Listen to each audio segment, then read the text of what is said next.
Ready to ditch the generic Blogger templates and unlock a world of custom design for your blog? First, open Adobe Dreamweaver, click on File. Then New in the New Document window, select HTML from the document type options and create a new document. This provides the basic HTML structure. Now, you can start building your layout. This involves creating sections for your header, navigation, content area, and sidebar.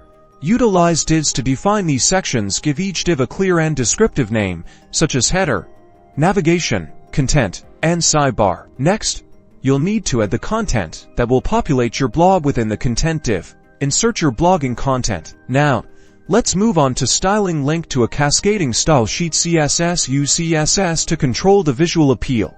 After designing, add Blogger's template code. Access your Blogger dashboard and navigate to the theme section and select Edit HTML. Delete the existing code.